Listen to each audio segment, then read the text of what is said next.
Support for this episode of Judaism Unbound comes from the Oshman family JCC in Palo Alto, California, whose vision is to be the architects of the Jewish future. The Oshman family JCC is an incubator for new expressions of Jewish identity. It creates innovative Jewish learning, celebrations, and arts programs that inspire personal connections to people and ideas from across the Jewish world. Learn more at www.paloaltojcc.org. This is Judaism Unbound, episode 99, Regular Jews.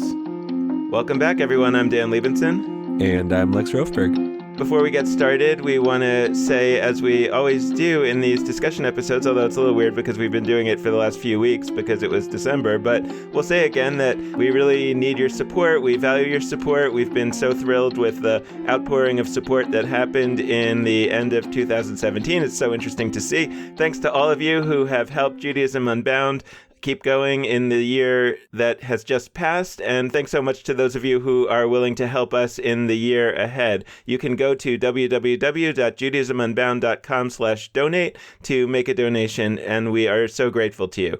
We'd also like to say, since it is January and probably a lot of you aren't making your charitable donations right now, that there are other ways that you can help Judaism Unbound. You can go to iTunes or the Apple Podcast app and leave us a 5-star rating. That helps people find the podcast. If you write a review, that's even better because it helps people find the podcast even more and it makes us feel good if it's a good review. So thank you so much for that. And let's jump into our conversation, Lex, looking back at our 4 interviews with folks that we call regular Jews. Although I'll note that when I was talking to someone recently about regular Jews, he thought that it meant kind of like the ordinary people like at the synagogue that just like things the way they are. You know, those are the regular Jews.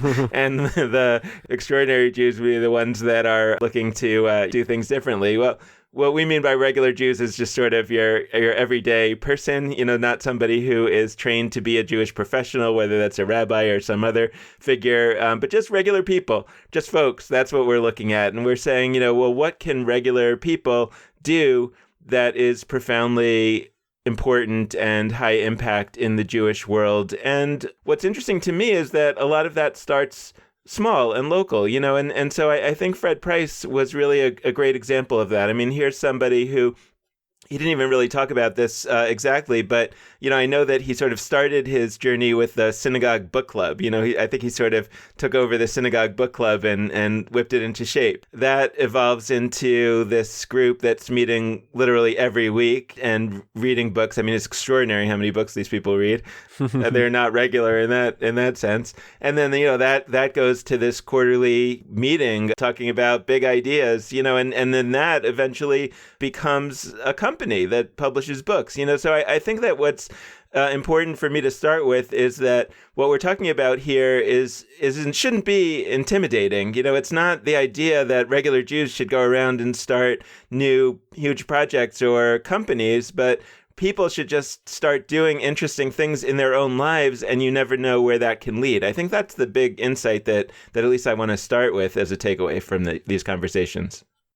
Yeah, there is this sort of mental hurdle to get over where it's like, oh my gosh, we're talking like these people, you know, started entire publishing companies, or even on a smaller scale, started a podcast like Jenna Reback, or started, you know, a business like Modern Tribe. Like there's definitely a hurdle, and maybe, you know, we should have spoken to somebody who hasn't started anything quite like that in addition. But what I really was reflecting on as I looked at all of these episodes, what I sort of came into this with was a general understanding of, you know, the value of people outside the Jewish world bringing their talents into the Jewish world. And I was thinking of it through the lens of, oh yeah, it's great when people with, you know, computer science skills who worked at Google can come on in and bring their talents to Jewish work in some form or another. And I actually want to push back on myself, because what we heard over and over from these guests was not sort of generically that, oh, I come at this with this degree and therefore I am skilled in that field and that affects my work. It was with Fred Price, I specifically did work with a bunch of people who have rare genetic diseases, and that shows me the value of really narrowly tailoring the mission of an organization, so that when I started my Jewish publisher, my Jewish publishing company, it was going to be specifically focused on the American Jewish experience and only publish a couple books a year. That was not the kind of takeaway I was expecting. And then we heard from Brett Lockspizer of Safaria that it wasn't just that he had coding skills. It was that he worked specifically at Google and saw just the magnitude of what is possible out there. And the scale of a project like Google made him realize that, gathering all of the Jewish texts that we think of as part of the Torah tradition is actually not that big a project in the grand scheme of things. To use his terms, it's a finite number of works, around 1,000. And yes, he wanted to do more with each one of those than what Google does with any one of their websites that comes up in a search engine, but it made it seem very achievable for him. Not just I have experience engaging with literature. I mean, Jenna Reback spoke about that. Not just that I have computer science knowledge, but that my life experience, unique to me, has planted in me a specific orientation or set of questions that I want answered that I can then tackle Jewishly.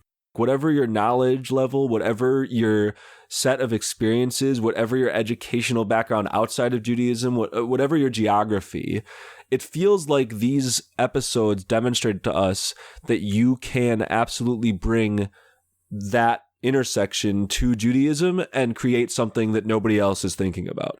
Yeah, and I would say with Jenna Reback, I mean, two things. Right, one is that I think she's looking at the Torah, right, specifically as a television writer, right, which means that you're someone who's looking for a long thread of a story, which, interconnects over a period of time, right, and you see resonances that your average, reader of literature may not see, for example. I think the other thing that Jenna talked about that's so interesting and important, right, is that, she says, look, we can have all these conversations that you want in a room full of Jewish professionals. But when somebody says that you shouldn't date someone who's not Jewish, right, I sit there and say, but that means that my mother, who became an extraordinary leader of the Jewish community, shouldn't have been dated in the first place by my father, and therefore would never have come into that role, and second, of course, also that also means she wouldn't exist. When regular Jews are having some of these conversations, they have to move out of the realm of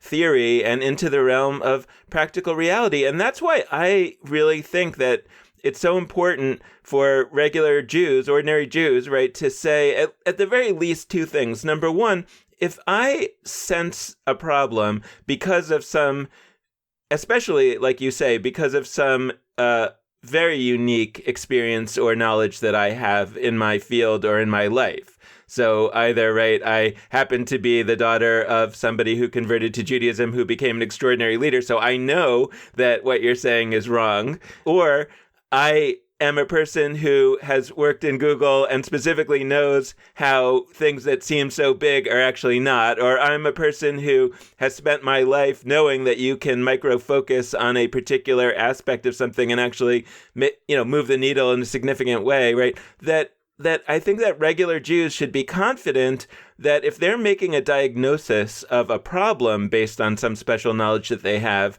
there's a very good chance that they're right. We need them to step forward and make that diagnosis and make that assertion and make it clear that they actually do have special expertise. I think a lot of regular Jews spend a lot of time saying about themselves that, I'm not a rabbi, I don't know that much about Judaism, I don't have enough of an education, etc. Well, all that might be true, but let's start with saying what they do know.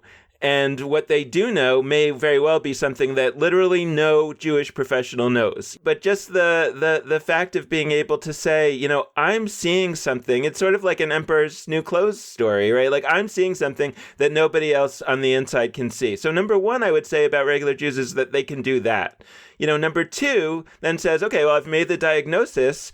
Now, what is my vision for how this could be otherwise? And again, I think that often it's the person looking at the situation from the outside who has the capacity to see a possibility that really can't be seen from the inside. Yeah, I mean, I think that what you just brought is maybe one of the most important points we can make on this podcast, and I want to like give it extra, I don't know, extra pull or like weight or whatever by grabbing some theory from anthropology, because anthropology brings two really important terms to the forefront that are important frames. So there's emic and etic lenses that you can bring when you are doing anthropological work, and they reflect exactly the point that, Dan, you're making about the different perspectives that people within a group can make about that group and those outside of the group. So emic refers to observations made from the perspective of the subject, of a member of a group about that group. And obviously there's so many things that only somebody within a particular group can ever fully grasp about that group. And that's sort of instinctual for us to understand. But etic is another, ETIC, if anybody's, Googling and wants to look this up, that implies a different idea, which is that there are also unique observations that only people outside of a group can make about that group. Because by being in the group, your sort of lens is shifted such that you can't fully back out and look from the proverbial bird's eye view. You're on the ground. You can't look from the bird's eye because you're not in the sky. These folks, whether they've realized it or not, have been able to diagnose issues within Jewish life a little bit easier because they aren't, or at least initially weren't, working in the field of Jewish life. And so I'm bringing that up to say, like, rock on to the point you just made, but also because I want to hammer home that this whole idea of, oh, I'm not a rabbi, oh, I'm not a Jewish educator, oh, I'm not, like, the not is your strength in certain senses. Really, really, really. I'm not just being nice. I'm not just being, power to the people. Like, the fact, like, even as much as I want to be forward thinking and outside the box on Jewish issues, my lenses have been sort of contracted by the very fact that I'm in these conversations all the time, and therefore I'm used to a certain set of limitations around those conversations. So you being somebody, I'm speaking right now to those listeners who are not working in the Jewish life, and I'll also speak to those who are, but like you as somebody who is doing whatever else you're doing, you have two benefits. One is the very fact that you are not in Jewish life and have not gone through a certain set of sort of acculturations that cause you to think in certain senses. It's not that the whole Jewish field of work is monolithic, but still we have lenses that are entrenched in us. That's one, is that you're just simply not part. The other is that you have whatever benefits of the fields that you're in. And that's what we sort of amplified with these conversations. So in addition to, simply not being X, you have all the strengths of Y, whatever Y is that you're doing with your life. So I think that we totally undersell that. And we undersell it because it gives us who are working in the Jewish world all of the street cred. And it means that we're the ones that get to drive the conversations. And we get to say to the folks that address us with their questions and their concerns, oh, yeah, I hear where you're coming from. But really, X, Y, and Z that I've learned about or that I know about proves or shows that your concern is either not achievable in our world or is not that legitimate. And I want us to like totally discard that, because those of you out there that are coming from that ETIC perspective have a lot to add that we simply can't bring ourselves. Yeah, it's interesting, by the way. I'm just interested in your use of pronouns because I view myself as a regular Jew. It's like I view myself as somebody who used to work in the Jewish world, but I actually feel like I left that, and now I became a regular Jew who's still trying to work on the Jewish world. But I don't know. Like I feel like now I understand that in many ways this isn't the case, and that I both am affected by having been on the inside and also blessed by a lot of knowledge acquired on the inside. But at the same time, I do think that at least the way that I have a self-conception and of our project is that there's a dimension to which I feel like our conversations with the guests over the last few weeks, spoke to me very much about what we're trying to do. But it's interesting because as soon as you create a project that's successful, that has, right, I mean, like I do work with Jewish organizations as well, we're invited to because of the work that we do on the podcast. So at a certain point, you quickly, potentially, become part of the inside. For example, even I think that Sefaria, when it first started, was, as we talked about a little bit, right, there was much more of an idea that it was this crowdsourced translating project and everything. And, and over time, as Sefaria became more and more successful and as it sort of found its audience, and I think a lot of its audience is people that are already interested, as Brett talked about, already interested in Torah study. They're like, well, we want the translations to be more accurate, or more reliable or whatever and so then you say, okay, well, so that affects you. I really like what you're bringing up because I think that maybe the way I framed it needs honing a little more. I think there's maybe two axes of inside and outside. There's like the literal axis of like having a title and a job in the Jewish world and not. And I think you're right that we're in this interesting spot where we perceive ourselves more as like commentators about that world than in it itself. And I would argue we're in it a little more than you just suggested, but I grant that we are less in that world than a lot of other Jewish organizations are. Then there's a different like inside and outside, which is less real in the sense that you can't isolate certain institutions and titles and jobs or whatever. And that's just sort of the people who have a certain grasp on what we think of as Judaism or Jewish history or Jewish words or Jewish languages or Jewish stuff. And you and I, whether we think of ourselves as in the broader Jewish world context or not, we are able through various things we've gained in our lives, various knowledge base, to participate in conversations about that world, and people will see us as legit contributors to that conversation. There are other people who wrongly are told implicitly a lot of the time and occasionally explicitly that their lack of knowledge makes them not real participants and that they are therefore outside of a certain set of conversations. And one thing I actually loved about some of these interviews, and I didn't edit it out. I thought about it at first.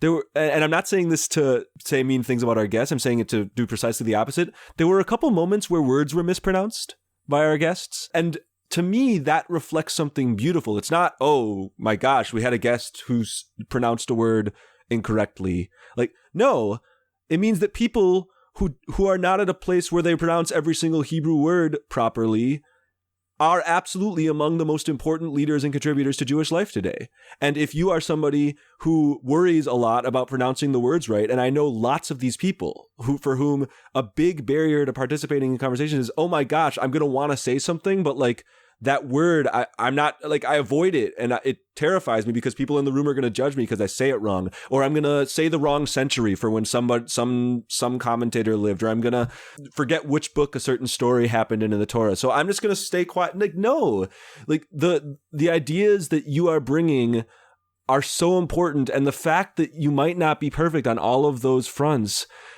does not mean that you can't contribute in a level that a Jenna Reebok, who's reaching hundreds or thousands of people weekly, or a Fred Price who is not reaching that many people but is leading a conversation of local people, is doing.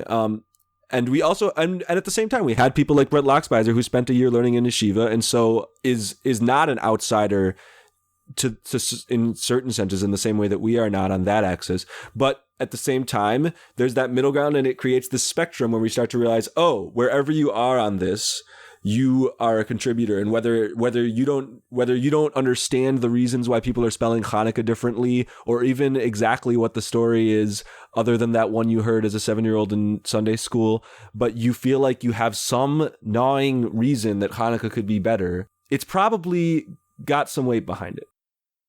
I mean, what you're saying is so interesting and thought-provoking, because I'm also listening to you and thinking, like, what does it mean to mispronounce? Like, who decides the right pronunciation? Or like when you were talking about how there are all these people that feel judged and are intimidated, in my mind, I was thinking about all the people who I know from various Facebook feeds that we're on that do judge, right? And that do call people ignorant who mispronounce or whatever. It makes me think back though on a law school class that I had once, and the professor pronounced the word albeit as albeit, and it should be albeit, right? But the fact of that professor was that he was self-taught, right? He had grown up not in a kind of family that would likely to be sending their kids to, advanced education and that would end up being a professor at a prestigious law school. Like and so actually his not knowing how to pronounce albeit properly, so to speak, was evidence of his extraordinariness, not evidence of his ignorance, right? And, is it right to say that a 35-year-old person who's been out of rabbinical school for 5 years, right, that person is a greater Jewish authority than Fred Price? Why? I want to highlight a couple figures in Jewish history because for a religion that prides itself on remembering the past, we often don't remember the past very well. We remember certain parts of the past. But first thing, this is not some hidden fact, but Maimonides, one of the most admired thinkers in Jewish history, was a doctor. That was not some side project of his. That was the rhythm of his life. He was a doctor, and he also, I don't know how he did it, and I don't know what being a doctor 1,000 years ago meant, but he managed to create some of the most important works of Jewish thinking while also being a doctor. And absolutely his rationalism and sort of science-based, once again, 1,000 years ago, different kind of science, different kind of rationality, but played into how he went about doing his Jewish. And I also want to highlight, I did this on the Fred Price episode, but Rabbi Akiva, who is the classic example of somebody who didn't grow up with Jewish knowledge, didn't know the alphabet, didn't know the Hebrew alphabet until he was 40.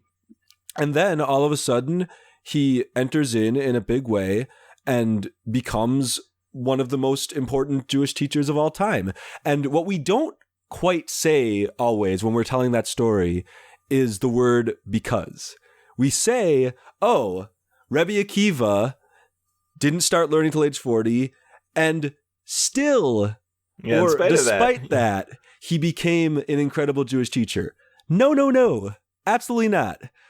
I'm gonna plug the book that's coming out called The Orchard that, without spoiling too much, really hammers this point home that Dan translated. It's coming out later in 2018. But absolutely the reason why Rebbe Akiva was able to be such an important presence in Jewish life, I would argue, once again, without knowing that much about the actual biography or history of Rebbe Akiva, because we don't have that much real historical knowledge, but based on the stories we have, I would say the fact that he didn't know the alphabet until age 40 is why he was such a special teacher of Judaism and why he was able to come at texts in the ways that he did.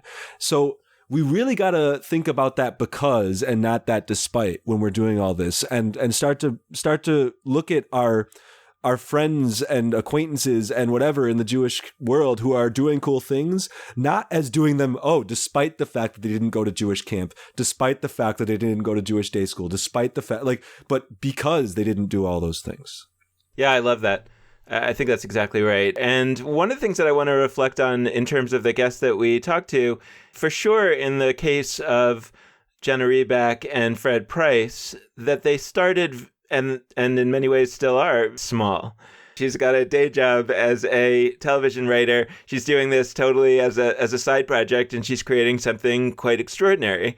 And Fred Price, as much as it's amazing that he's actually started a company, at the same time, he's talking about that they're going to release 1 or 2 books a year. So, technically that's a company, but it's also a very small endeavor in the scheme of things, and who knows where it can go in the future, and who knows where they want it to go in the future. What's really amazing to me, or what's really important to me to point out in terms of when regular Jews do things, is that if you're not trying to make your living doing this, you can do something really small, and that's fine. And that's one of the reasons why, look, we struggle with this ourselves because we are trying to make our living doing this. And that means that there's a lot of pressure to say, well, where's this all going? What's next?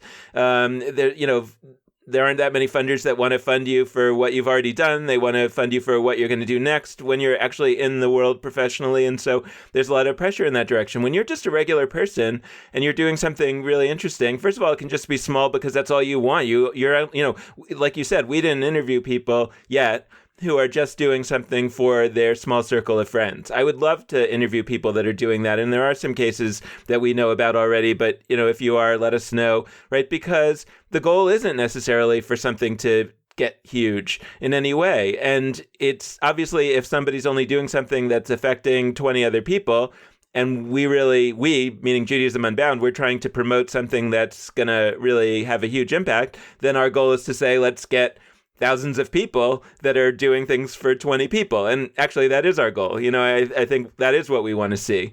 At the same time, some of these things that are done for 20 people, like in the case of Fred Price, have this natural, and part of this is a connection. Part of this is like, what kind of person are you that's doing it? And part of it is whether the idea really takes hold and has resonance. But these things kind of can snowball. And the other piece that's related, and that I think you're getting at with what you just brought up, is when you're not doing it for your job, the odds are exponentially higher that you can do something Jewish for fun. The reason for doing something doesn't have to be that it's leading anywhere. It can be, I like this. Like, you can't run a Jewish organization from a place of, well, I mean, maybe you can but like, it's much harder to run a Jewish organization where you need lots of funding and where you need support from a place of, I like this. And it doesn't matter to me if it's going to affect a big group of people or a small group of people. And I'm doing this for whoever wants my very specific thing. And I admire, and you hear in people's voices, when you speak to Jenna Reback or when you speak to Fred Price, you hear in their voice the excitement that comes with what they're doing. And it's not that there isn't that similar sound in some Jewish communal professionals' voices, but there's something ultra refreshing in talking to someone who is really ultimately doing their work. And it's not, work is not quite the right word. I mean, it's still work, but it's not professional work. It's not paid work.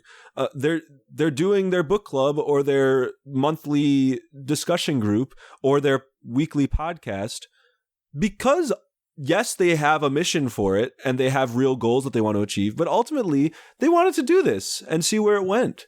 And it's fun and they enjoy it. Pivoting slightly, I'm curious to unpack a little bit what we saw in the realm of justice and politics, because it came up in a couple different moments of this series. And I'm thinking of with Jenna Reback, we spoke a little bit about how she, as somebody who is not paid to be a Jewish professional in any sense, is able to be very vocal about political issues in whatever form that she would like to. And she doesn't have to worry about funders. She doesn't have to worry about how that positions her in the broader scheme of Jewish organizations and who she's going to be able to partner with and who she's not, and all those questions. She has freedom as somebody who's not relying on all of those forms of support to say what she wants to say and say what she needs to say. And I think there's a huge strength there to be identified, which is that especially if what gets you revved up about what's not quite where you'd like it to be in the Jewish world is that the politics are different from how you'd like them to be, that's a situation where doing something independently, you really will have more of an ability to set whatever political platform you like. And the other related piece came up with Modern Tribe, and it's not the same issue, but it's an interesting related issue, which is that Modern Tribe is not small and local. Being digital, it's not local in any real sense. It's reaching people all over the place, and it's not so small because they're selling a lot of products. But the fact that they aren't a nonprofit and that they're not worried about 501c3, they're not worried about donors in the same sense. They probably are worried about the people buying their products, their consumers, but it means that they can see a product like Trump yarmulkes that they were proposed and they can say, nope, done. And there's no worries about that. Now, there's a whole other realm of conversation to be had about the flip side of what businesses end up doing and not doing in the realm of politics. And I think that's an important one that maybe we'll get to down the line. But because there's fewer Jewish businesses than there are Jewish nonprofits, we haven't quite gotten there yet. Yeah, it's interesting. I thought what you were going to talk about with Modern Tribe was also that right, it seems like they feel like a little freer to push the envelope on some of the, some of the kind of interfaith family related type of dimensions and other stuff, right? That they're selling this Chrismica stuff. And, where we tend to think that businesses are more conservative than nonprofits, but and maybe there's certain kinds of businesses and certain scales when that's not the case, right? And it seems like, I think about JDate too, and it's like, if somebody doesn't like the idea that there would be same-sex couples or whatever on JDate, like they don't have to use it, and I think JDate, a for-profit company is kind of like, look, you want to use us, great, you want to not use us, great. In some ways it gives, if the majority feels one way for a for-profit, it actually seems like it's a bit easier to go in the direction of the majority, whereas in a nonprofit, and this can be good or bad, right? But in a nonprofit, it's often this small number of the bigger donors who have the capacity to hold the nonprofit back from going in the direction that the majority has gone. That's that's an I interesting agree piece. with that. I wasn't. I think there's a level of truth to that. I want to push back in a certain sense, although it's not really against what you just said. It's just I want to bring in another layer, which is that one thing that did strike me as interesting in speaking with the Modern Tribe folks is that the idea of sort of achieving a certain mission and moving the Jewish world in a certain sense, like they had pieces they could bring up that they were pleased to have been able to move the needle on. But when it comes to Chrismica, there's a level of me that thinks absolutely you're right.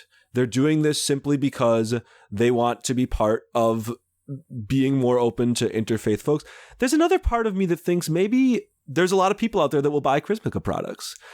And sometimes those two interests go in tandem. And that's when we get a great development like Modern Tribe offering Chrismica products. But like, I do think that as I bring up some of the downsides of Jewish nonprofitism, if that's a thing, I also want to elevate that I think having a core sense of, in some way or another, like shifting the world in a positive direction, which I do think is a feature of most Jewish nonprofits, whether they achieve that or not, they're at least striving to. That's a strength where in businesses, sometimes there's less of a sense of real mission apart from making money for the business. Yeah, I totally agree with that. I think that my point was less that they're trying to affect rather than just they're able to do in my opinion, right, is the right thing. I think we're fundamentally in agreement. To go back to the politics, it's interesting to think about that now, right? Unlike 10 years ago, now we can actually say with some degree of not silliness that it could be better it could be a better way to impact politics to be a regular Jew, with some startup than to be the largest movement in America. I mean, that may not be true exactly today, but you can easily see the times coming where even with all of the extraordinary resources that the reform movement has, and even with all the extraordinary political views, which I agree with generally that they have, right? And yet at the same time, by virtue of trying to be a large movement that keeps a very large constituency happy, there are limitations on what they can ultimately do, which Jenna Reback doesn't have. You can easily see that 5 years from now, there could easily be 100 podcasts like that in different niches. So so this is something that's going to grow and balloon. And if all of those people feel free to talk about politics in the way that they want to talk about politics, to express the prophetic voice of Judaism in the way that they want to express that prophetic voice without any sense of fear that they're going to lose donors because they're regular people, they don't need donors, without any of those other fears, it's actually quite remarkable to imagine what it would seem like in a different way in terms of what it means to be Jewish, right? What we think it means when you say, I'm Jewish. It's like, oh, that is defined by those hundreds of regular Jews doing all these things rather than this one or two movements. I'm interested in envisioning what that future podcast landscape would look like, because I think actually, in a weird sense that I haven't thought about before, the podcast landscape, the Jewish podcast landscape, mirrors the broader Jewish landscape right now. And I'm hopeful that it won't in a few years for all the reasons you just spoke about. But when I look at the list of podcasts, almost all of them that have strong listener bases are hosted by broader organizations, or they are individual rabbis that are reasonably well known that have a following from whatever avenues they have a following. And Jenna Reback and a very small number of people like her are the only ones that have been able to create something that's gathered any sort of following. And she spoke about this on the show. She hasn't been able to find the resources just yet for a full-time or part-time sound editor and for various pieces that would help her broaden her audience.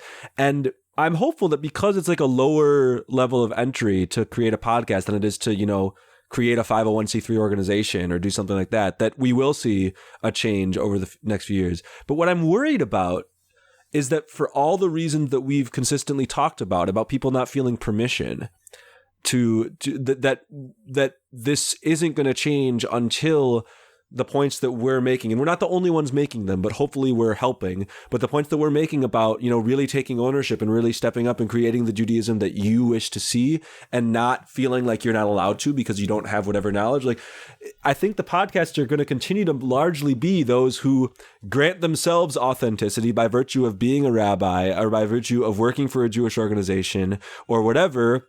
There's a lot of people out there who I know who have thought about it, but not quite pulled the trigger.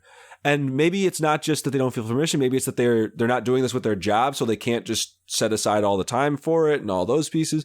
But I am curious about that. And once again, I think I'm bringing that up not just because of, my thoughts about podcasts and the landscape of them, but also because I think that there's real questions about what that will look like Jewishly. And I hope that in a decade, I hope in a decade, I don't want to talk about 20 or 30 years because that's too much. But I hope that in 10 years, when we're talking about a typical Jewish community in this country, we're not thinking that the only reasonable size or reasonable quality spaces for Jewish engagement are hosted by people with rabbi before their name or by people with master's degrees in Jewish studies or Jewish education.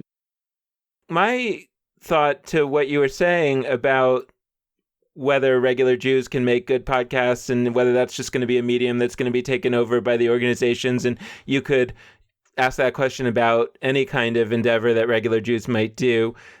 So that's where I start to think about what can we do, what can Judaism Unbound do, or what could some other organization do that could sort of facilitate that. So just to play out the example of podcasts, I'm saying, look, what if we had a organization that was devoted to providing free editing to people who are making their own podcasts, so that the only thing that you had to do would be to create the content, right? Or something like that. And, in the world of startup organizations, there are organizations that popped up about 10 years ago that essentially play this role, right? That say that if you want to create a Jewish startup as a professional thing, there's going to be organizations here that are going to help you find funding, that are going to give you some back-end, office support, that are going to do all these things that are going to help you make your startup successful. So I think what we're talking about here, what we could be talking about here is, okay, so the next era of Jewish innovation that we're talking about is innovation that's done by regular people, that's not necessarily oriented towards building a new organization. That might come out of it down the road, but that's not the goal right now. And the question is what is the facilitating, helpful organization for that process? I am very jazzed by the idea that in some way we could play that role. And in a sense, my question, I have some thoughts, right? But my question that I want to put out to listeners and to folks that are already doing this kind of work is what would you need? What would you need to feel like you're listening to this and saying, actually, I have an idea of something that I would like to try out. But the reason why I'm not probably going to do that is X, and it's X that I'm an ideas person, not an organizing person. So then maybe what we offer is some way of trying to partner people, right? If the issue is that I don't have enough Jewish knowledge, it's like maybe we can offer some kind of resources or crash courses or something like that. Or convince you that you do have enough Jewish knowledge. One of those two. Right. Or and if it's that, and whatever those things are, is, I think, a direction that I'm really interested in exploring. And it's not something that I've heard talked about too much. Like, some organizations do this in certain ways. Like, for example, the Bronfman Youth Fellowships has a fund for alumni to be able to apply for a grant to do a project. And it doesn't have to be a new organization that you're starting, and so there are versions of that are really oriented towards regular people and saying, can we provide some help for you to be able to try out your thing better? But it's interesting to me to think about what that would look like at scale. I like that you bring up the Bronfman Youth Fellowship example, and I hope that more and more organizations will do things like that. But there's a couple features of that are important to identify as not as things that make it bad, but things that make it not quite what I would like to see more broadly, which is by definition, you have to be an alum of the Bronfman Youth Fellowships, which means that the pool is substantially smaller and that everybody in that pool, it's not that they're homogenous, they're full of interesting different kinds of people, but they all share a certain experience, which means that they have been shaped by, we just talked to Safaria, like the founders of Safaria went through Bronfman Youth Fellowships. There's a certain grounding in Jewish text, a certain set of experiences that people have through that it doesn't make them the same, but it means that you're not getting all the people who don't have that set of knowledge or that set of experiences. So I think that if we had more and more organizations setting up alumni funds, that it'd be great. But I want us, like, what this hammers out to me is the need for Jewish organizations to think beyond their own organizations. And to an extent, that's what Bronfman Youth Fellowships is doing, because they're saying, we're going to help you create something that's outside of us. But still, when they go and do that, when somebody from Bronfman Youth Fellowships goes and starts Safaria, you better believe, and they should, Bronfman Youth Fellowship says, look, there are these two amazing alums who went and started this leading Jewish organization. And then, as they should, they say, y'all should encourage your kids or your congregants or whatever to look at this, and it benefits them. And that's beautiful because it both helps them and it helps the Jewish community. But I want us to be able to think, you know what are those situations where we are not going to benefit in any direct, like where this isn't going to build us in some big way, but we're going to start to create the ecosystem such that we just understand as a basic point that building the future of Judaism is good, and getting zero credit for that while helping to make it happen is really good. Because if we don't get there, then I feel like there's always going to be a limit to how open those various channels of support are. And I love, like, the standalone organization you're creating in your mind, or that maybe we could be in some form, I think would be exactly that. But I think it would need to be free in certain senses from the network of organizations that are there now.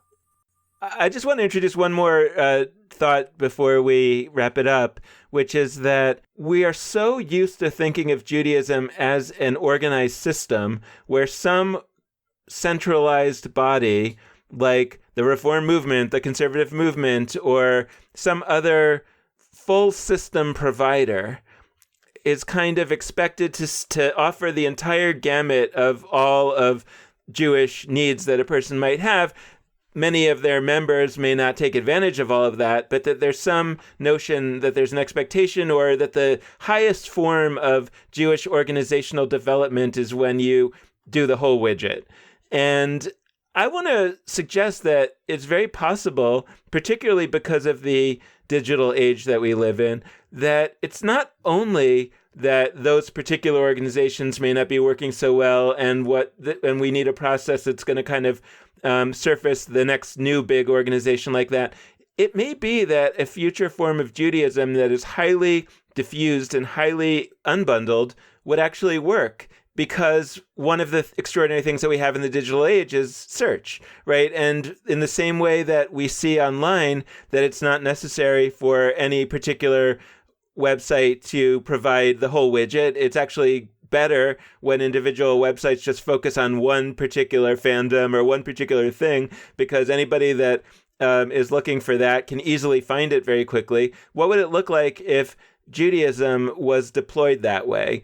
And I think that's also a way to kind of give regular Jews the assurance that you can do it, right? Because you don't need to be a generalist who's been trained in all aspects of Judaism. You just need to do one thing really, really well.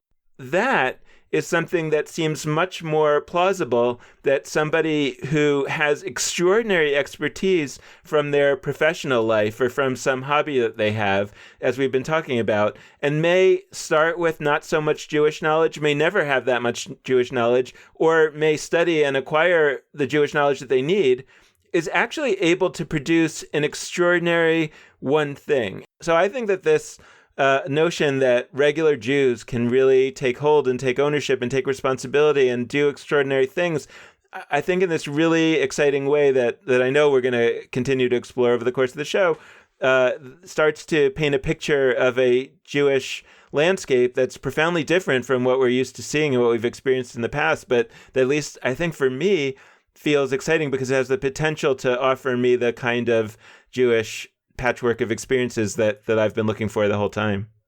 Yeah, I think that's a great note to close out on. And I just want to thank all of you for engaging with this series of episodes and for listening through this one. And we want to close out this episode in the same way that we always do, but sort of especially given the content of this episode, to ask you to be in touch with us. Let us know what ideas it is that you have that you would like to channel into the world in some way, and what that X is that Dan mentioned. What's that piece that is stopping you? You know, you don't have support in X way that maybe we could provide, or maybe we could help you identify someone else to provide. Or if we can't, how can we start to think about what that would look like to create a world where such X's did exist to support you? So please be in touch with us. There's a few ways for you to do that. First, you can head to our Facebook page, Judaism Unbound. Second, you can head to our website, judaismunbound.com. Last but not least, you can always hit us up via email at dan@judaismunbound.com or lex@judaismunbound.com. The last plug we like to make is that you can always support us with a financial donation at judaismunbound.com/donate, and you can do either a one-time donation or a monthly recurring gift. So thank you so much for listening, and this has been Judaism Unbound.